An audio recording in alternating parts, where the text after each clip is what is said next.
Hello good morning everyone. आज हम लोग नेक्स्ट पार्ट स्टार्ट करेंगे, that is all about types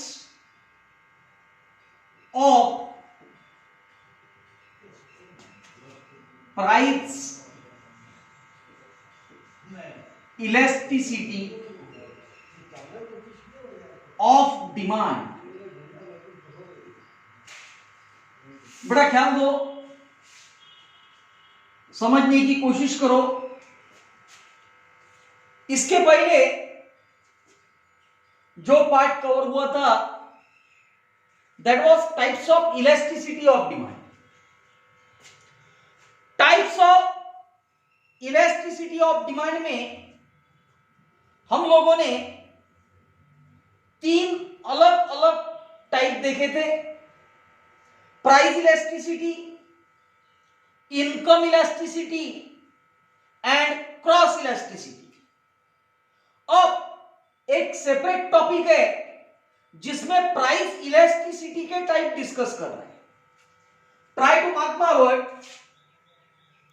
ये एग्जामिनेशन पॉइंट ऑफ व्यू सबसे इंपॉर्टेंट क्वेश्चन हो सकता कि वे एग्जामिनेशन में अगर कभी क्वेश्चन पूछा गया तो this question will be asked for 8 marks as a long question. ख्याल देना, types of price elasticity of demand, यहां पे लिखना है there are 5 types of price elasticity of demand। ख्याल दे, प्राइस इलास्टिसिटी ऑफ डिमांड के कितने टाइप है? 5। प्राइस इलास्टिसिटी ऑफ डिमांड के कितने टाइप है? 5।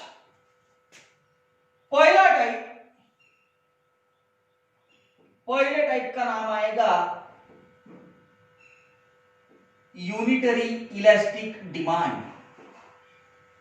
ये समझने की कोशिश करो। Second type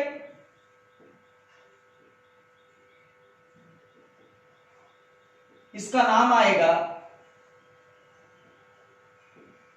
perfectly elastic demand. Third type that is perfectly inelastic demand। Fourth type नाम आएगा relatively elastic demand and fifth type नाम आएगा रिलेटिवली इनइलास्टिक डिमांड। ख्याल रखो बेटा, टॉपिक है types of price elasticity of demand. Topic है types of price elasticity of demand. Price elasticity of demand के टोटल टाइप्स कितने? 5। प्राइस इलास्टिसिटी ऑफ डिमांड के टोटल टाइप्स कितने? 5। कौन से? Unitary elastic demand, perfectly elastic demand, perfectly inelastic demand, relatively elastic demand and relatively inelastic demand. आज इस video में मैं आप लोगों को पहले 3 टाइप बताने वाला हूं। आज इस वीडियो में हम लोग कितने टाइप देखेंगे? 3। ख्याल देना, unitary elastic demand, unitary elastic demand, यहां पे न्यूमेरिकल वैल्यू आएगा EP is equal to 1।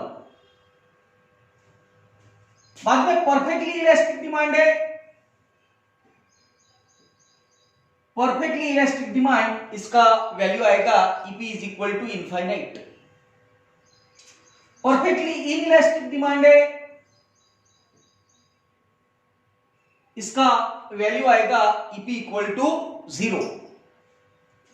Relatively elastic demand है, यहां पे वैल्यू आएगा EP is greater than 1, and relatively inelastic demand है, यहां पे वैल्यू आएगा EP is less than 1। Clear हुआ? अब कहीं ना कहीं हम लोगों को पहले 3 टाइप आज की वीडियो में देखना है। Let's say we'll start with one by one. पहला टाइप यूनिटरी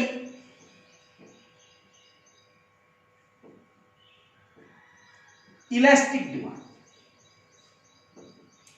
अब यूनिटरी इलास्टिक डिमांड बोलते बराबर अपने पास में कंसेप्चुअली दिया हुआ है कि भाई यहां पे प्राइस इलास्टिसिटी का वैल्यू ये ईपी इक्वल टू 1 आना चाहिए। यहां पे कंसेप्चुअली दिया हुआ है कि भाई प्राइस इलास्टिसिटी का वैल्यू ये ईपी इज इक्वल टू क्या आना चाहिए? 1, बराबर। अब समझने की कोशिश करना कि भाई यहां पे वैल्यू ये 1 कैसे आएगा। सबसे पहले तो यूनिटरी इलास्टिक डिमांड यानी क्या होता है इसका मीनिंग मैं बताऊंगा। When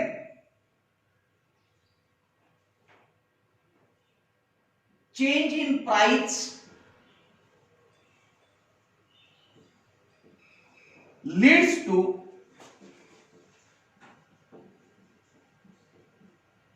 exact change in quantity demanded,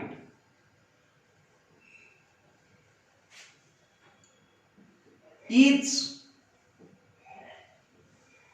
known as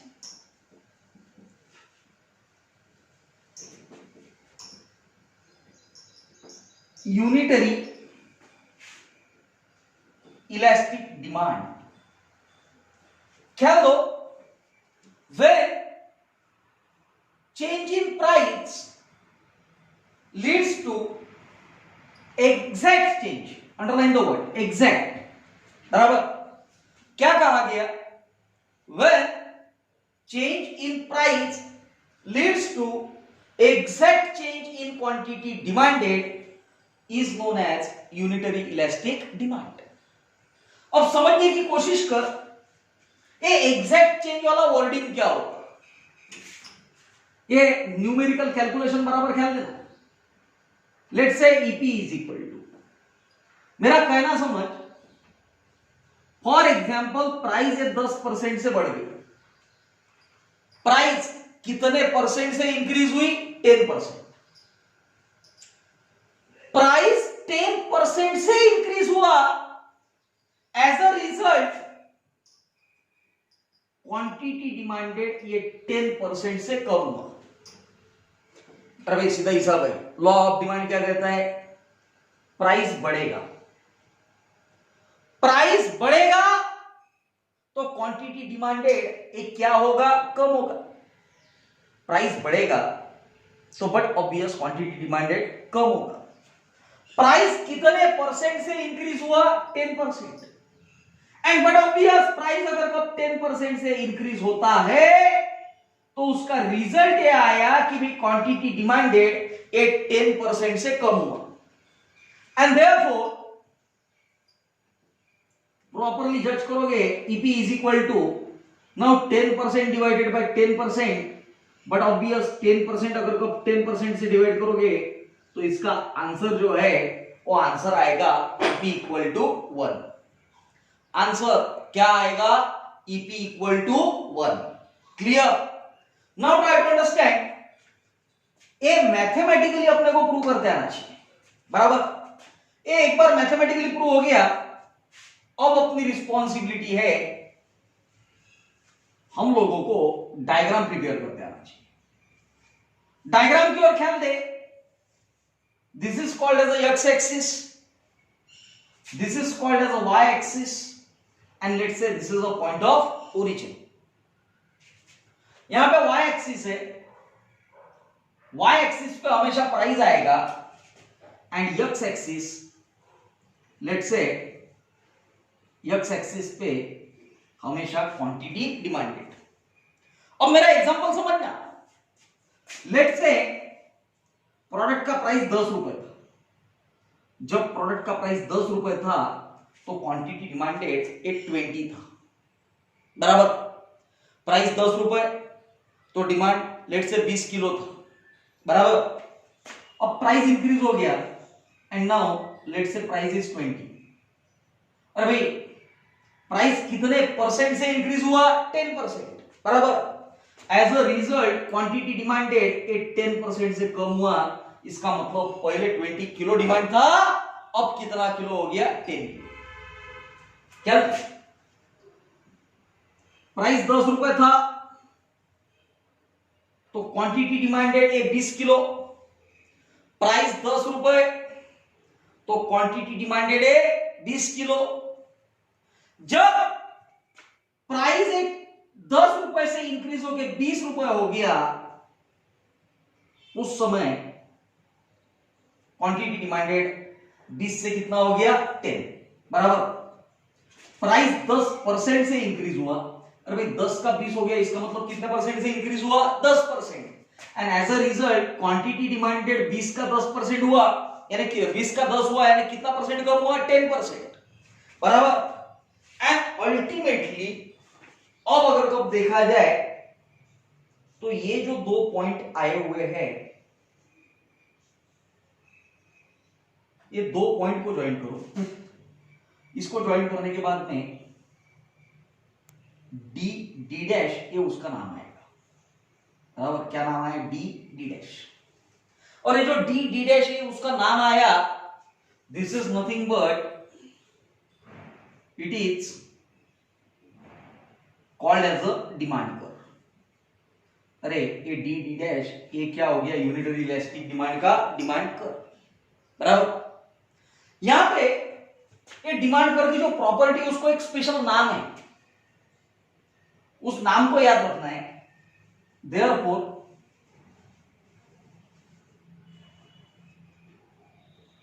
demand curve is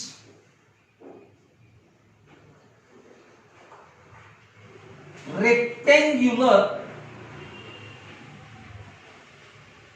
hyperbola. Therefore, demand curve is rectangular hyperbola. बराबर. So, this was all about first type, that is a unitary elastic demand. ख्याल देना, unitary elastic demand अपने दिमाग में clear है कि नहीं? यहां पे न्यूमेरिकल वैल्यू जो आएगा, that numerical value must be 1, बराबर। क्या मीनिंग बताया मैंने? When change in price leads to exact change in quantity demanded is known as unitary elastic demand. अगर कोई एग्जैक्ट चेंज आता है तो उसे यूनिटरी इलास्टिक डिमांड कहा गया। यहां पे हम लोगों ने मैथमेटिकली प्रूव भी किया, EP is equal to price 10% से बढ़ेगी तो as a result quantity demanded कितने परसेंट से कम हुआ? 10%। And ultimately 10% divided by 10%, answer is 1, बराबर। Then go for the diagram, and last में इसका जो डिमांड कर्व आया, उस डिमांड कर्व का कहीं ना कहीं हम लोगों को प्रॉपर्टी लिखना है। क्या प्रॉपर्टी है डिमांड कर्व का? Demand curve is rectangular hyperbola. Clear? चलो हेल बना लिया। अब इतना होने के बाद में सेकंड टाइप डिस्कस करते। सेकंड टाइप दिया हुआ है परफेक्टली इलास्टिक डिमांड। मेरे और ख्याल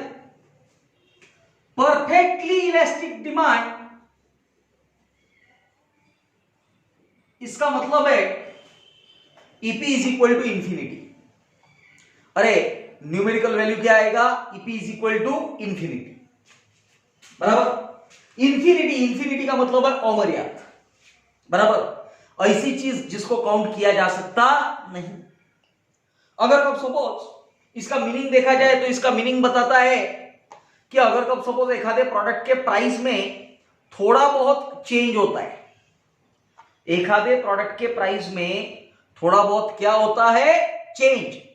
एंड बट ऑब्वियस, एक आधे प्रोडक्ट के प्राइस में अगर कब थोड़ा सा भी चेंज होता है तो उसका रिजल्ट यह आता है कि क्वांटिटी डिमांडेड एक तो बहुत ज्यादा बढ़ेगा, एक तो बहुत ज्यादा कम होगा। इतना ज्यादा बढ़ेगा या इतना ज्यादा कम होगा जिसको हम लोग काउंट कर पाएंगे नहीं, that is called as the perfectly elastic demand, बराबर। ख्याल देना, इसका मीनिंग लिखेंगे, when change in price leads to infinite change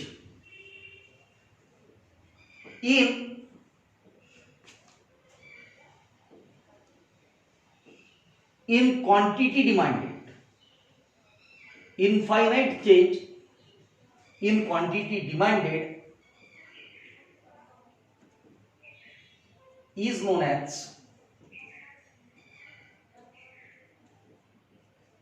perfectly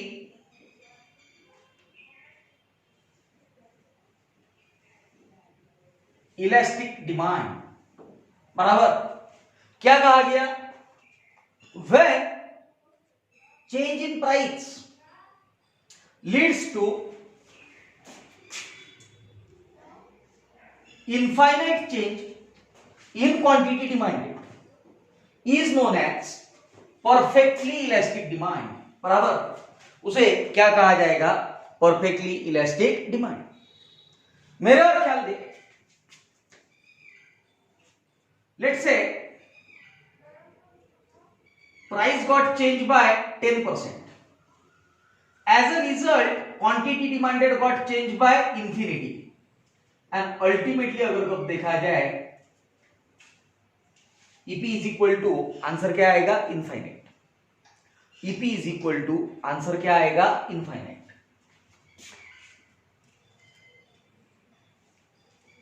क्या दो डायग्राम बनाएंगे, X axis, Y axis, point of origin. Y axis पे हमेशा शो होगा प्राइस, एक्स एक्सिस पे हमेशा हम लोग शो करेंगे क्वांटिटी डिमांडेड। ख्याल देना, if let's say price of product is ₹10, बराबर, but when price of product was ₹10, quantity demanded was 20. Now try to understand. हो सकता प्राइस वही रहेगा, बराबर, but as a result quantity demanded में इनफाइनाइट चेंज आएगा। इनफाइनाइट यानी इतना ज्यादा चेंज आएगा जिसको हम लोग कैलकुलेट भी नहीं कर पाएंगे। And that is the reason this is increase भी हो सकता है, डिक्रीज भी हो सकता, और इतना इंक्रीज या डिक्रीज हो सकता है जिसको काउंट किया जा सकता नहीं। और इसीलिए कहीं ना कहीं हम लोग इस तरह का एरो दे रहे हैं, बराबर। वे कितना बढ़ सकता और कितना बढ़ सकता, तो बट ऑब्वियस इसको काउंट कर पाना पॉसिबल नहीं है। अरे इसको काउंट करते आएगा क्या, नहीं, बराबर। सो बट ऑब्वियस ऐसे केस में डिमांड कर्व का प्रॉपर्टी आएगा, demand curve will be parallel to x axis.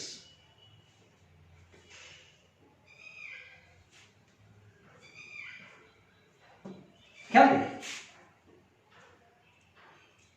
Demand curve will be parallel to x axis।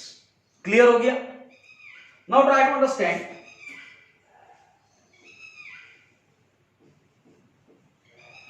Third one perfectly inelastic demand. बेटा ख्याल देना,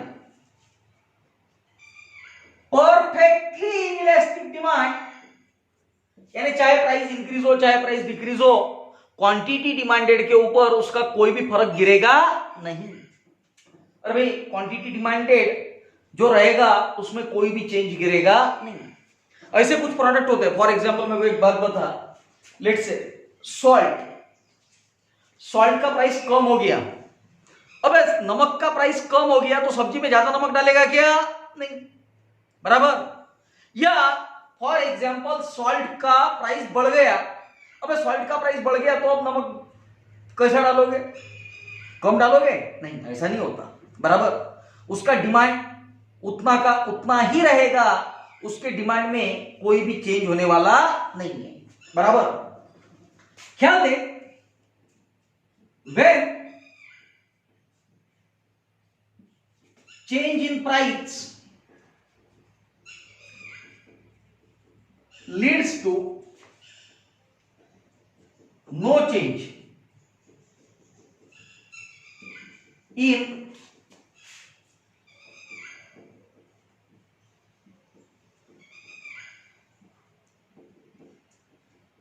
quantity demanded is known as perfectly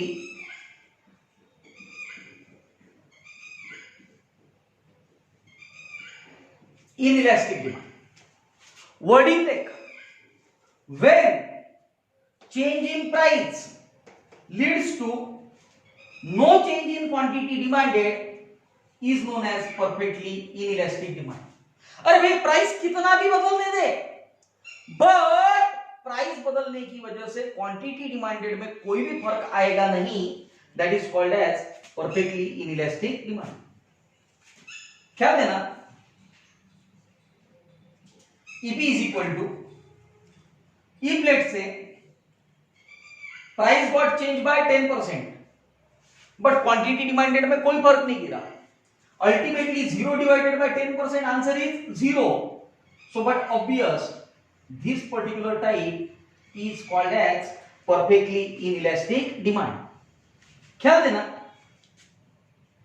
diagram prepare करेंगे। Again x axis, y axis point of origin, y axis price,